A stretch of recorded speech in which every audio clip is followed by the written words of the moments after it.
And good morning, everyone, and welcome to this episode of the Dr. Tech Show, where myself, Pauline Roche, and Sweyn Hunter, and sometimes guests talk about digital topics, including the world of online communications and digital inclusion, in a show which was the brainchild of digital storyteller, the late and much missed John Popham.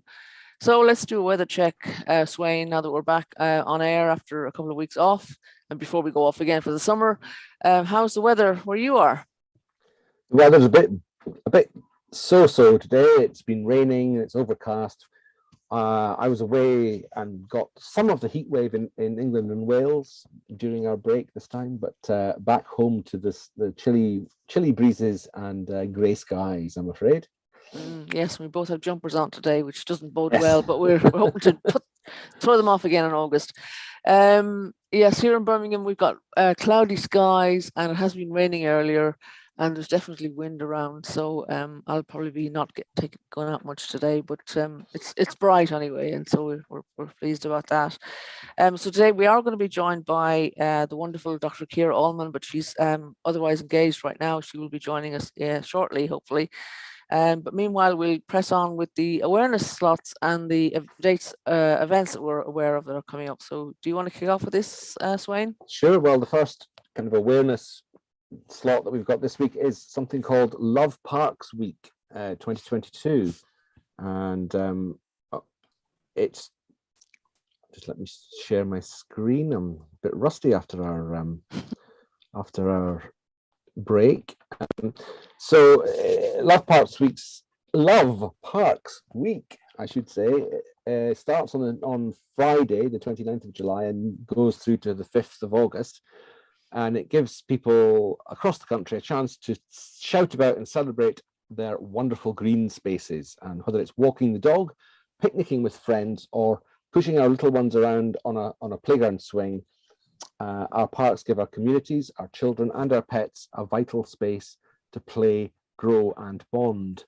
The week is set up to celebrate and support the efforts of volunteers and workers up and down the country to maintain and protect our green spaces. So the hashtag is #LoveParks. There's a competition to do with whether you believe that parks are more important to kids or to dogs. There's a competition on the page. But other than that, it's a week to celebrate the parks that we have around the country. And the second awareness slot that we have is something called Play Day 2022. And this happens on the first Wednesday in August every year. And it's to celebrate the importance of play in children's lives. So it's kind of related to the parks thing as well, and kind of related to digital inclusion, the way we like to see it done, which is basically about involving people in communicating together and doing stuff together. Anyway, Play Day encourages thousands of children across the UK to get involved in local community events, whether at the park or a community centre, or you can set up your own Play Day stuff, events to get your own community involved. So this year's theme is to highlight that play is for everyone, and that play happens everywhere, every day, and is the right of every child and young person. The day encourages families, communities, and organisations, large and small, to consider how they can build better opportunities for all children to play. So there's a list of aims and objectives and statements, which is there on the website. But generally, the general theme is play and have fun. I do think it's the job of children to play, isn't it, Sweyn? It sure is. That's how they learn and grow and develop, and we should all play more, actually, not just children. So yeah, absolutely agree with that. And I think if there's one thing that we can be sure that John Popham would have agreed with, it's that as well. Play and communicate. It's all really important. So finally, and this is a bit of a cheeky one here on my part, we normally highlight an event that's happening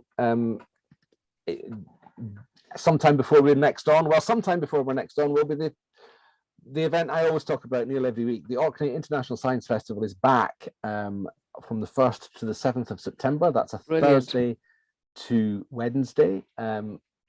If you want to come and visit Orkney, then I strongly recommend that you do that, of course. Then ticket sales are open for the in-person events. We're back to some in-person events after 2 years online only. But even if you can't make it to Orkney, there are also some free events which will be streamed online throughout the week, 2 or 3 every day. So please do have a look at the programme.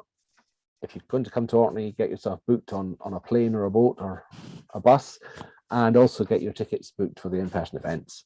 But if you're not coming to Orkney, you can still join in with the online events, and all the details of those either are or will shortly be on the website there, oisf.org.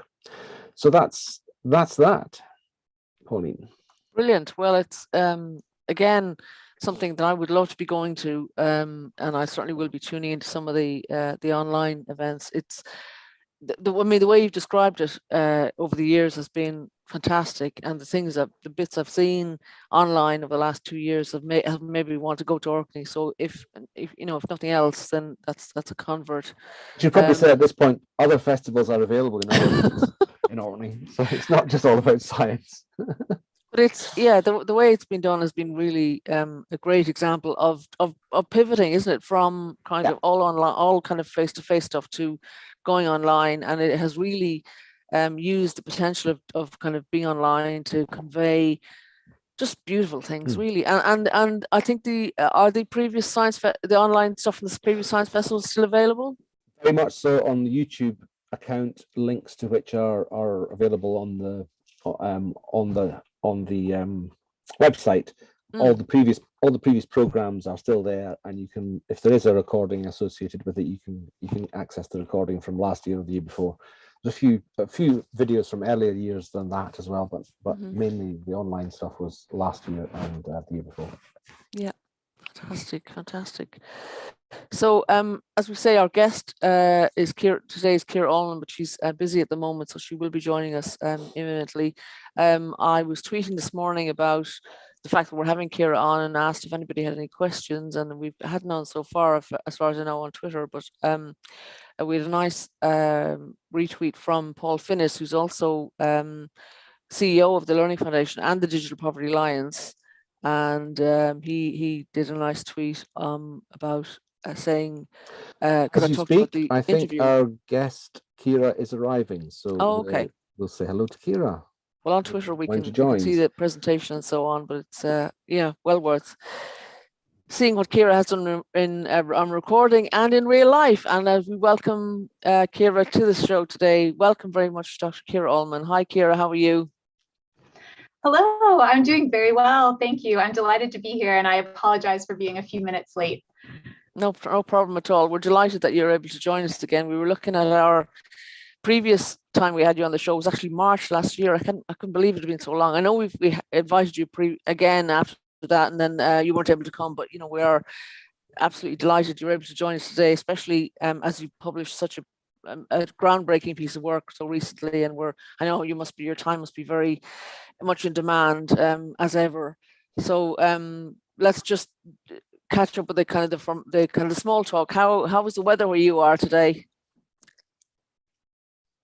Well, it's been a little bit volatile, actually. So I live in the northwest of England, and it's been pouring with rain, and then little patches of blue sky and sunlight that make you think it's actually summer again, and then just absolutely torrential rain. So it's a little bit of a roller coaster, honestly. What's it like where you both are?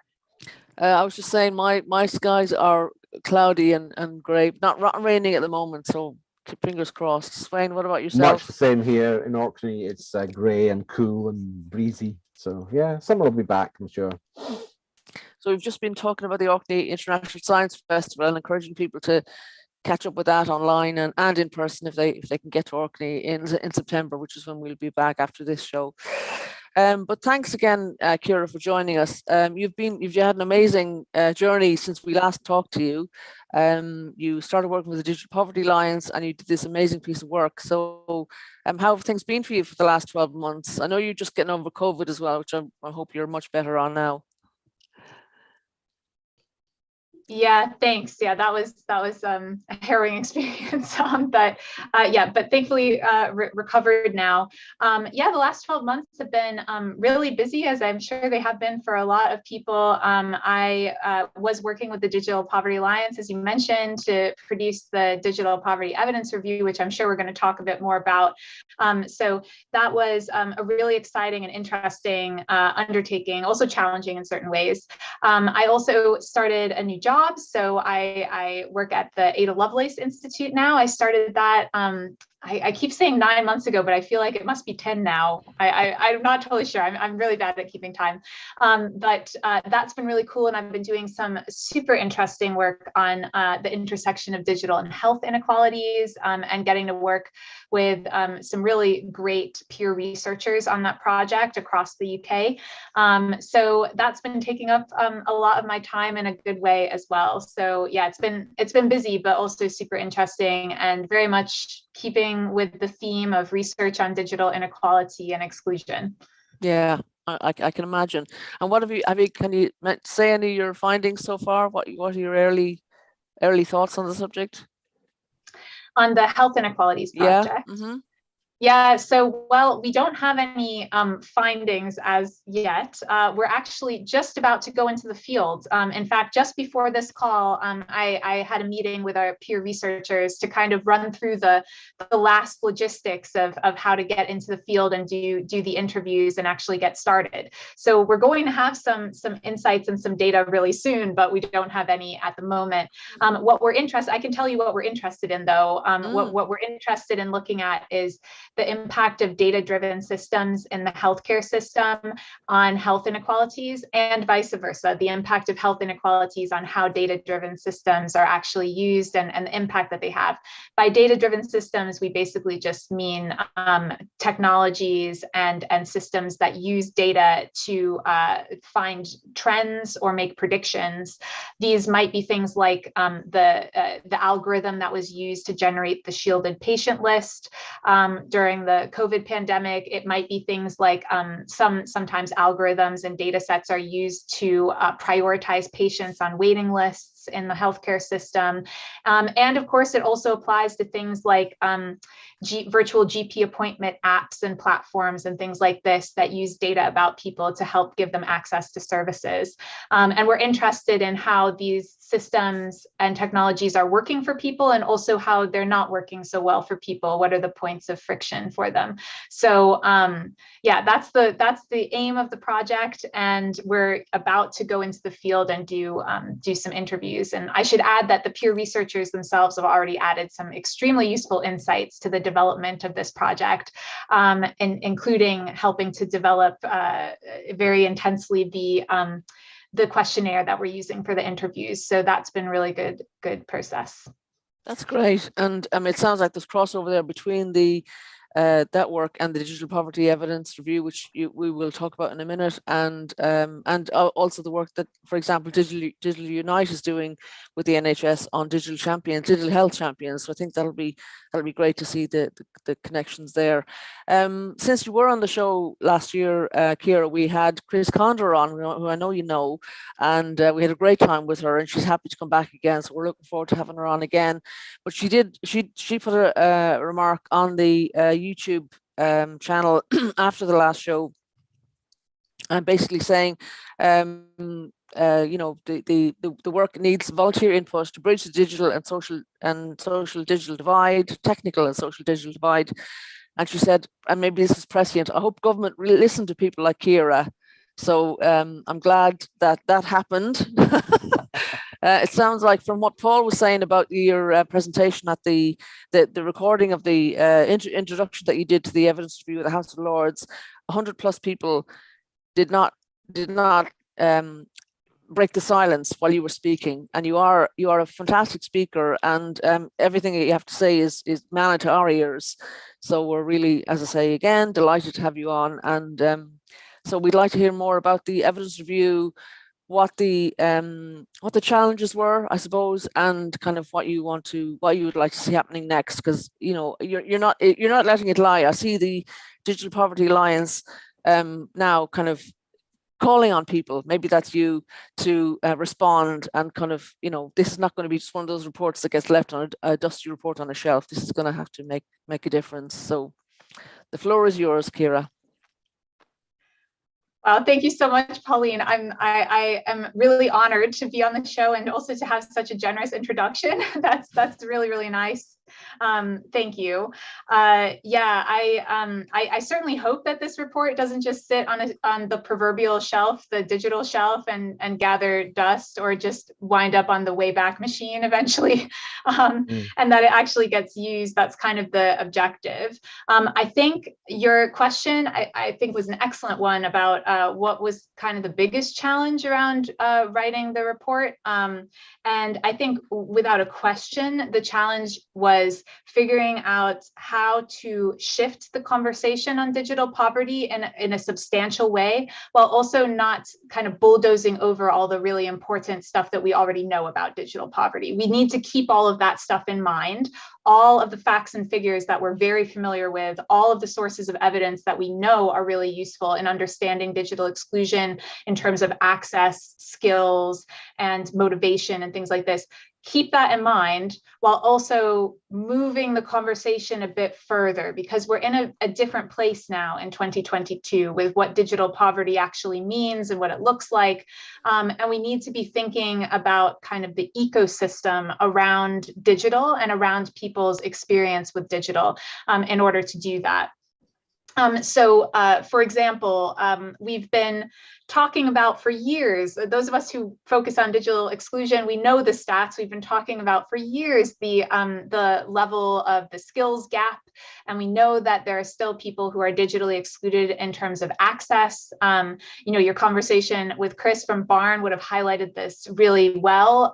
There's a profound rural-urban divide in terms of access, for instance, in the UK, and even within urban areas, there are some pretty profound divides in terms of geography, in terms of where people have access. We know these things are issues. This is how we've been talking about the digital divide for a long time, and there's still issues, and we need to address them. That's unquestionable. But at the same time, we also need to be thinking about other ways that people are disadvantaged by the digital world, sort of more complicated and often more invisible ways, increasingly, that people are disadvantaged. And the report tries to surface those issues alongside these familiar issues of skills and access and motivation and things like this. Those issues are things like datafication, how people's data is collected, used, processed, sold, and then what that means for how the impact on their lives, how the data is used. It includes things like algorithmic processing of people's data and the kinds of predictions that algorithms now make about people, and how this can lead to further disadvantage. For instance, when people are scored as potentially risky housing tenants or potentially risky insurance recipients. And this often disproportionately impacts people who are on low incomes, people who speak English as a second language, people of color. And this is keeping people in poverty and digital poverty. And so we need to be thinking about the whole ecosystem that includes these datafied and algorithmic impacts. And the report tries to move the conversation into recognizing datafication as a key factor in digital poverty. So it's trying to kind of do two things at the same time: recognize what's still a problem and introduce some new issues that, well, not really new to researchers who have been working on it, but new in terms of the policy conversation around digital poverty. Definitely, definitely. And did you find that you were knocking at an open door when you were doing the research, or, were there some issues, challenges? I think, thankfully, the Digital Poverty Alliance was very much on the same page with me in terms of framing the issue in this way in terms of acknowledging this level of complexity and not trying to avoid it for the sake of kind of an easy policy recommendation or an easy policy statement, which is tempting. I mean, it's sometimes hard to articulate the complexity I just described, but they were very much on board with it. Also, there's at this point a lot of really good research actually on all of these issues that I talked about, and I cite a lot of that in the report. And I've also made the reference list, the full list of sources that I consulted for the report available. So anyone can download them, anyone can look at what I looked at. And there's a huge range of really, really good research that looks at the intersection of data, algorithms, poverty, and digital exclusion and poverty. And so I actually had a wealth of resources to draw from. And so in that sense, like the research door was very open. I think there are some challenges though. For instance, I'm not a quantitative researcher, as you all know already, but if folks are tuning in just to this episode, I'm a qualitative researcher. So I'm not the person who does the statistical analysis on survey data and things like that. But survey data is very important to understanding digital poverty. And one challenge that exists in terms of accessing information about digital exclusion is that a lot of quantitative data is behind a paywall, or it's just not accessible at all to the public or to other researchers for additional scrutiny. And that is the closed door that we're still trying to kind of convince certain organizations to open. My view is that if you're doing research on an issue like digital poverty, on poverty in general, all of that research needs to be open and available so that other researchers, policymakers, really anybody who wants to change the narrative and make real meaningful social and economic change can do so with that research. And the current situation is that some, especially of the quantitative research that's out there, isn't available for free. And so one of the recommendations actually coming out of the report is to make any digital poverty research open and accessible to all so that researchers can analyze it. It'll come as no surprise to many people who are familiar with the survey data that's out there that a lot of the analysis that occurs on digital exclusion happens on the Ofcom data set. So this is the adult media use and attitudes data set. That's because it's openly available. So researchers can download it, they can reanalyze it, they can try to find new themes, trends, issues in that data because it's free and openly accessible. And that needs to be kind of the standard across the board. So that was kind of a closed door that we came up against that I know the Digital Poverty Alliance is still kind of working on trying to negotiate open. Right. Well, I've got the report open in front of me now. I'm just flicking through the references. There's 200 sources listed at the back of your report. Are they mainly ones that are open and available, or are some of them subject to some of the barriers that you've mentioned? Yeah, some of them are behind paywalls, unfortunately, I'm sorry to say. And that's partly because a lot of academic research is behind a paywall still. A lot of it is open, I should say. So a lot of it, you can click the link and it'll open directly for you. I should add though, if anybody...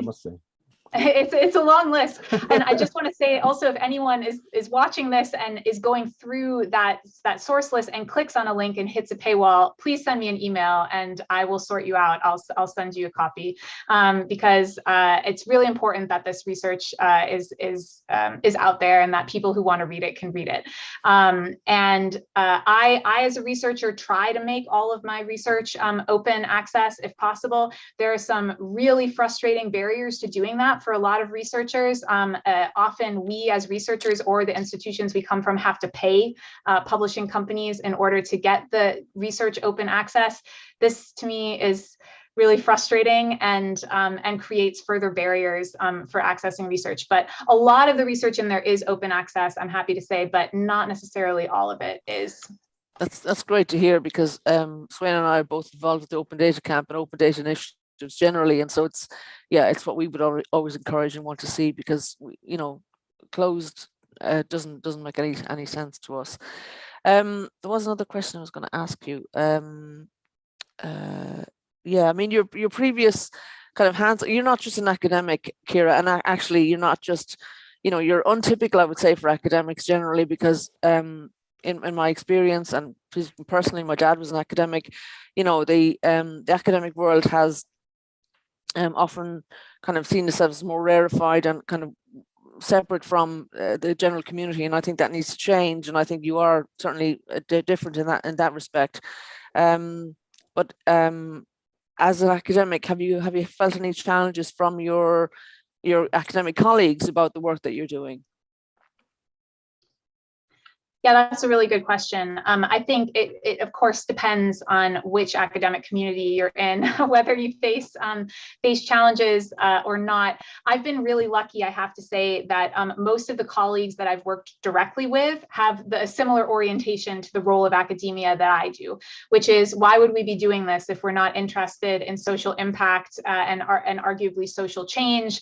And there needs to be kind of a real world reason to be doing research, and also research is funded by the public. It should be made public. So thankfully, I've been lucky to be in communities that have largely supported that. But you do run up against the odd individual in academia, and certainly funding bodies that question the value of more public-facing research, and particularly impact-oriented research.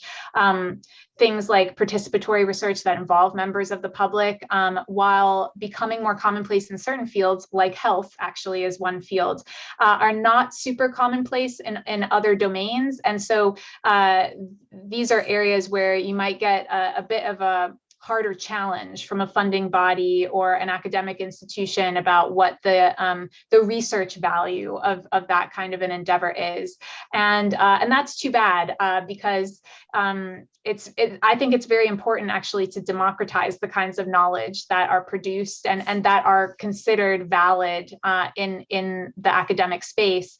But of course, that is a direct challenge to the way in which power and knowledge are concentrated in the academy, and so it's a bit of an adjustment. It doesn't mean we need to tear everything down. It just means we need to reevaluate and think about how to be a lot more inclusive about our methods and also our outreach and what that means. So yeah, it's always a mixed bag, I think, Pauline, in terms of you get a lot of folks who definitely feel the same way, and then you also come up against, a lot of times it's institutional or structural barriers, where it's kind of like, well, we've never funded anything like that before, we're not really sure whether we want to, so it's a no for now, and let's see what happens in 5 years. But things are changing, definitely. Things are shifting in a positive direction.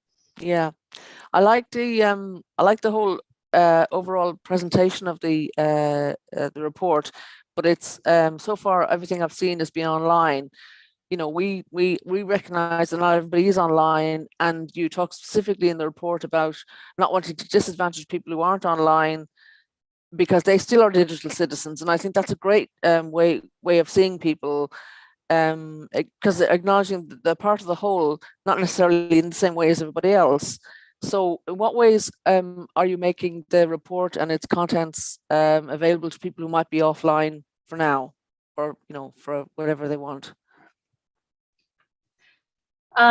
Another great question. It's actually something that we need to explore a little bit more, I think, and I should explore in collaboration with the Digital Poverty Alliance. It's a challenge because we're still doing so many things online now. I even joined the launch virtually, with a pre-recorded video myself. So that was my opportunity to be in person with real people, and I wasn't able to be there. But I think really what we need to do is we need to make the report or elements of the report available in hard copy for people, and to make sure that they're in community centers in particular, because ideally, folks that are community organizers would find something valuable in the content, and be able to adapt it to their own context, of course.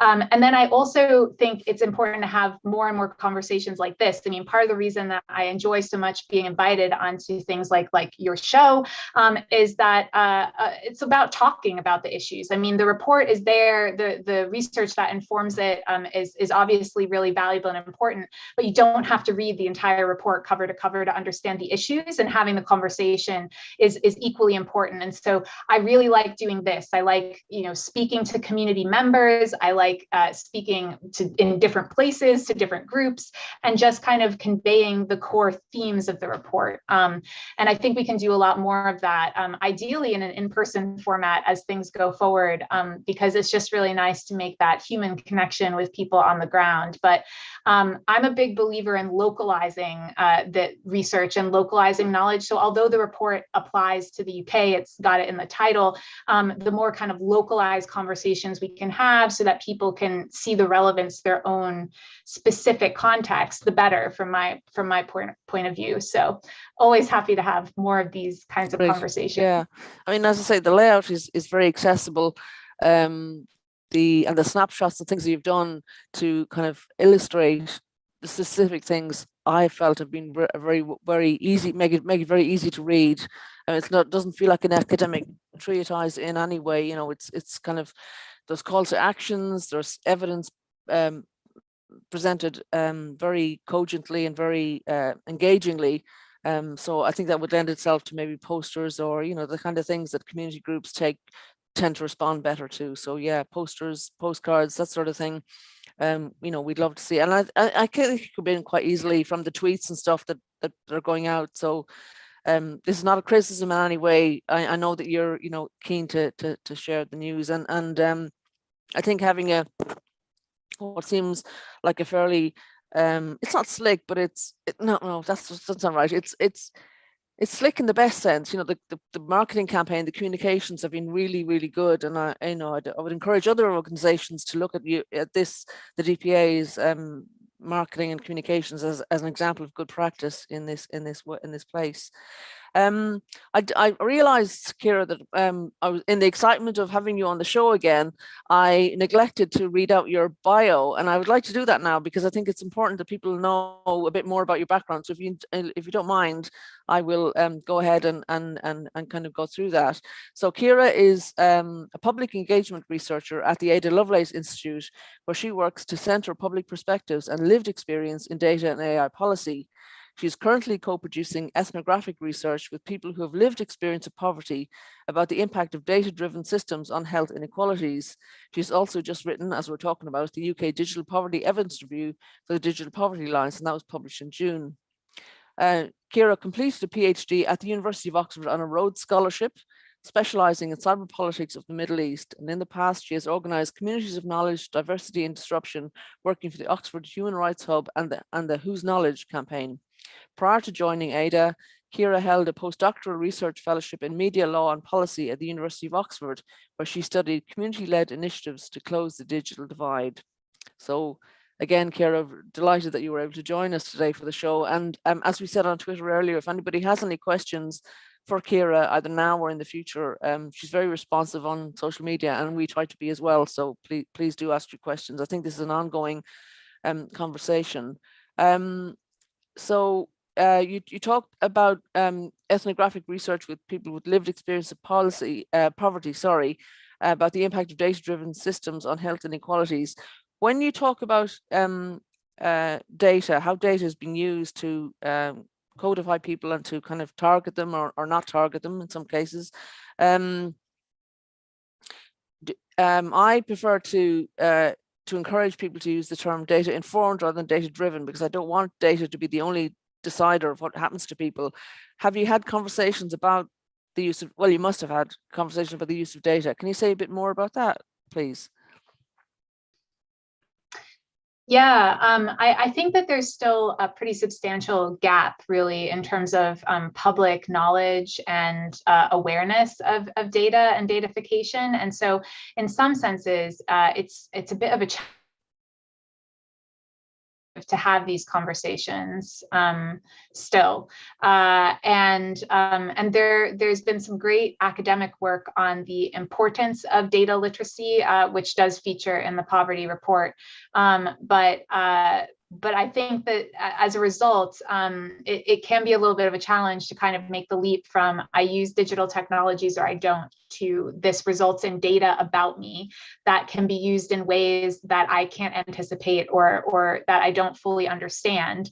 And so it's always interesting to have conversations with people about their assumptions about data and what it is. And for instance, in the health project that I mentioned before, I've had some great conversations with the peer researchers who all have lived experience of poverty and about their perceptions of data and what academics would call datafication. So the turning into data of many aspects of everyday life. And people are kind of fundamentally aware of this happening, but don't really interrogate it necessarily in their everyday lives, which is understandable because who has the time to think about all the data that's being collected or not about us? And earlier, when we were talking a bit about the fact that even those who are not online or who are only online in a limited way, that they're also part of this digital datafied society. That's partly because we live in a world now where if you don't interact with the digital world, your absence is also recorded as data, if that makes sense. So, you know, you're not engaging, and so you know, you're a non-user in data terms, and this can have negative effects on your experience of the digital world, and also sometimes on the outcomes of certain processes you might engage with, like accessing certain services or applying to certain services, things like insurance that I mentioned before. So it's I think in terms of having conversations, I would say we just need to have more of them, and that they actually need to occur earlier on. One of my big things that I talk about increasingly more and more is about making sure that we have these conversations with children at a really young age in schools, and that it's a central part of education. And we aren't just talking about digital literacy in the sense of, do you have the skills for a digital economy? We also need to be preparing children to be to participate civically in the world, in a world that is datafied. And that means treating data as a social and political issue as much as a technical qualification that people need in order to function in a modern society. And it's for this reason, the earlier on that we have those conversations, the better equipped you know, young adults will be to tackle the challenges of living in a world in which some decisions are made by algorithmic systems. And also the better prepared we are to think about maybe alternative ways of designing those systems that are potentially a little bit more ethical and more respectful of people's diverse experiences. I feel like I took a very circuitous route around your question there, Pauline, so I apologize for that. No, I think that's all relevant, and I really appreciate your insight. What I'm coming across is, you know, I work with older people who are wanting to increase their digital literacy, and you know, even 12 months into my project, people are still saying, I feel stupid because I don't understand this, and I feel, you know, isolated, I feel left out. You know, the digital tech companies don't care about us, and it's true. That's not just a feeling. That seems to be the reality. What do you say to people when they express these feelings about, you know, they, as you say, they're digital citizens, but they don't feel catered for or cared about, if that's a possibility, by technology companies? Have you talked to people in the tech world about this matter, and what did they say? Yeah, I think that there are a lot of people in the tech world that actually care a lot about this problem, and that are trying really hard from their particular position within the ecosystem to improve the user experience so that people understand better how to use technology and that they actually get the most out of it. And it's not quite so perplexing and complicated. But there's a big but here, which is that we all come at this question from our own areas of expertise, and there are assumptions built in to how we then operate because we come from a particular context. And what often happens in the tech world still is that the solution is seen as a technical one. How do we make the user experience, the UX, a bit better so that it's simpler and people can use it and don't have as many questions? And that is one way of tackling this problem. But we have a little further to go, I think, in terms of making sure that people feel genuine agency and actually feel empowered in relation to technology. And so when I have those conversations with users, like the folks you're describing, Pauline, I always remind people that these issues, these challenges, the confusion they feel, this is a political issue. It's actually something that people need to bring up in the same way that they bring up, problems with parking on their streets, problems with garbage collection times, the same way that they bring up inequalities in the healthcare system, things they find frustrating. The fact that the technological world is perplexing and actively disadvantages people is a political issue. It needs to be raised in the same way. People deserve to have agency over how they use technology. They deserve to have a choice about whether they use technology or not, and a lot of times they don't. And people deserve to have genuine agency over what happens to their data and where it goes. And if they don't understand what happens to their data and where it goes, well, that is a problem and it needs to be rectified. And it shouldn't be that complicated. People should be able to understand these things and they should be able to make meaningful choices about these things. And the fact that they can't is just not acceptable. And so, I think there's a feeling of like, well, it's just the way the world is, or like technology is just evolving in this way. And that's completely wrong. Good. It's not just the way that it is.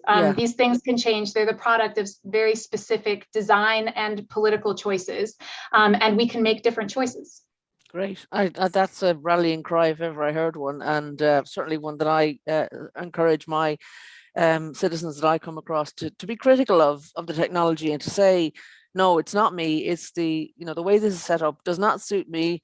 You need to change it. Not I need to change, but you need to change what you're doing. So yeah, certainly echo that 100%. And I'm looking at a poster over my shoulder for the local elections that happened in May. And like I had a poster that said, I will vote for candidates that do X, Y, and Z. So we need those posters that say, my candidates need to be, aware of, like, I want ultra fast broadband. I want to be able, and I want to be able to access things offline.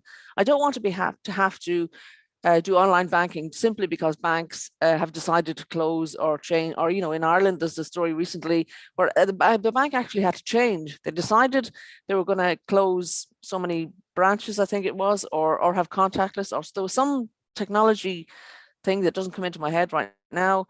And within a day, no, the people had spoken and they had to change it. So I won't name the bank, but it's an Irish bank. And if you search online, you'll find the change that happened. So change can happen, people. We know that. There was something else that you said, Ciara, in your recorded introduction for the House of Lords launch.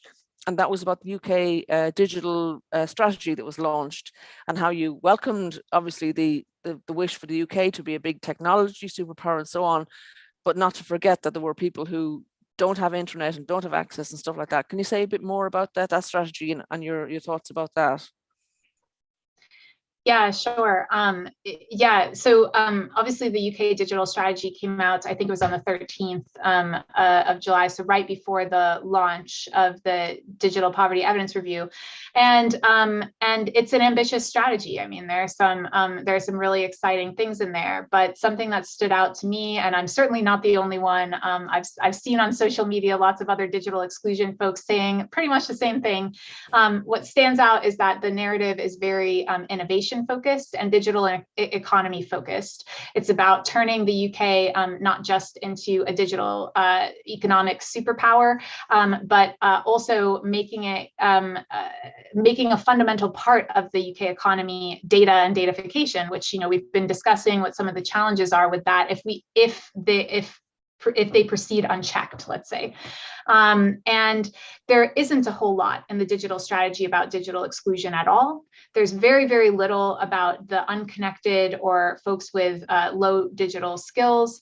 The vision of the data strategy is disappointingly focused on elites, digital elites.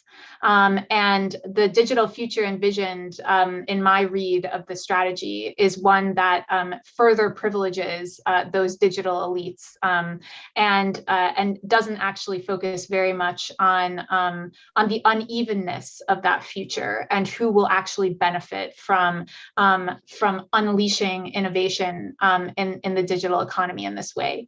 And so I think that there's an important critique to be made of a digital strategy that overlooks ethical and responsible innovation and instead focuses on innovation for innovation's sake. And so that was a point that I brought up, as you mentioned, in the House of Lords launch, because it's disappointing to see a digital strategy come out with very little mention of exclusion, if at all, and just a matter of about a week, 2 weeks before a digital poverty evidence review comes out, basically saying that digital poverty is still a profound issue in this country, and we need to do a lot more about it. And this is, of course, not to say that there isn't an exciting digital future ahead for the UK. There is.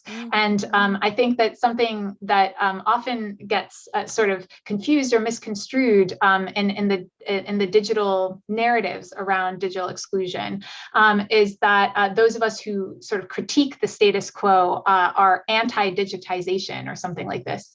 And this is, of course, absolutely not true.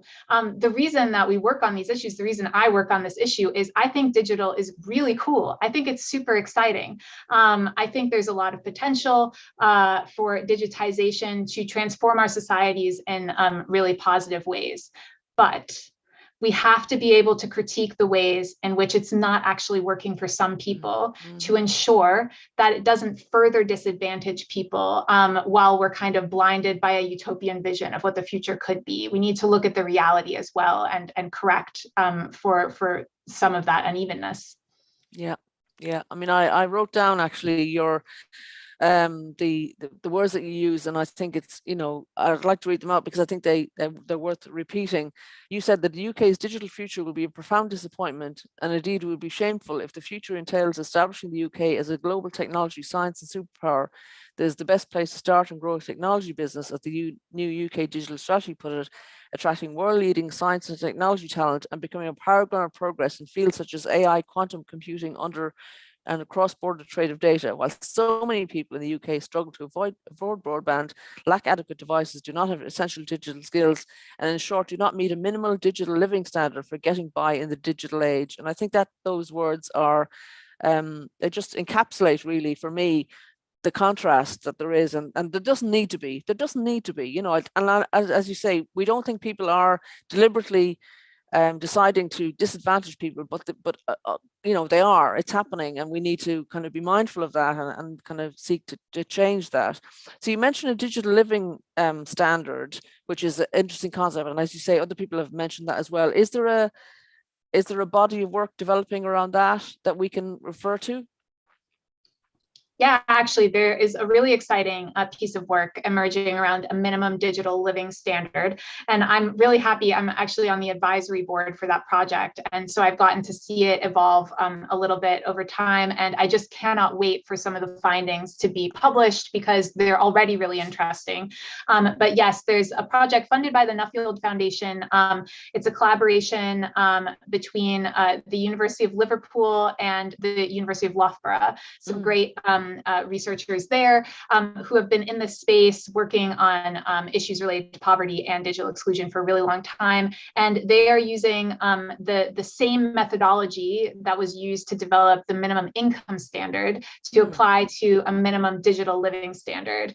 And it's a qualitative, very heavily qualitative methodology using focus groups with different individuals across the UK about what they would expect to be part of a minimum living standard. And they're there's actually a lot of interest in the policy world around this as well, I should say, which is very exciting. So the Welsh government has already expressed a really strong interest in implementing a minimum digital living standard. And the project is working closely with Welsh authorities to kind of pilot what this might look like in a policy domain at the same time that the research is going on. So that's super exciting. I believe that I linked to the project in the digital poverty report, but there's definitely some information available about it online now, and probably a lot more will be coming out soon. I think the Good Things Foundation is also working on this project, and I believe Good Things Foundation has also recently published something about the minimum digital living standard project that's online now. Gives a bit of an overview of what's happened so far and where the project is going. So yeah, very exciting work happening in that space. Great, we'll have to catch up on that. Before we kind of go into the last portion of the show, Sweyn, have you got any questions before I launch into the next one that I have? I wonder, what's the next thing that organizations, perhaps public organizations or charities, what's the next thing that taking the evidence as you've reviewed it and published it, what's the next thing that you think should be happening kind of across the board to move some of this forward a bit? Yeah, that's a really good question. I think one thing that I would really like to see happening, particularly on a local level, because as I mentioned before, I really think that a lot of the most impactful change happens in localities where people are most familiar with the issues right on their doorstep, is I would love to see a shift toward longer term thinking, bigger picture thinking around digital exclusion that goes beyond device lending and device distribution schemes toward a much more comprehensive understanding and approach, a really strategic approach to what dealing with digital exclusion in the long term looks like. This is not to discount the value and importance of device distribution schemes. Obviously, we need those. And actually, the more that we can do things like refurbish devices and create a more circular economy of devices, the better. So it's really alongside and in addition to those stopgap initiatives. I think a lot of local organizations spend a lot of time focusing on meeting that immediate need, and that's understandable because there's a lot of demand in the community right then.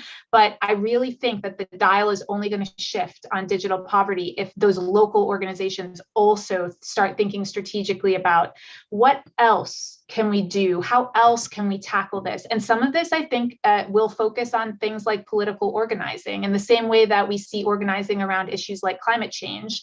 We're going to need a little bit more sort of long-term thinking and organization, a grassroots organization around what are the big issues around this that go beyond just making sure that people have a device and sufficient data like right now. That's almost exactly the same questions I was going to ask Sweyn. So we're obviously still on the same wavelength, which is brilliant. Yeah, I mean, I suppose my only difference to that would be if somebody was starting a new project now, what would you advise them not to do as well as to do? Because we have experience, we have a body of work now that we can point to, like you said, the digital, kind of getting devices out to people, getting data to people, getting connectivity. Digital skills also started to become more prominent, and more people started becoming aware of the need for building digital skills.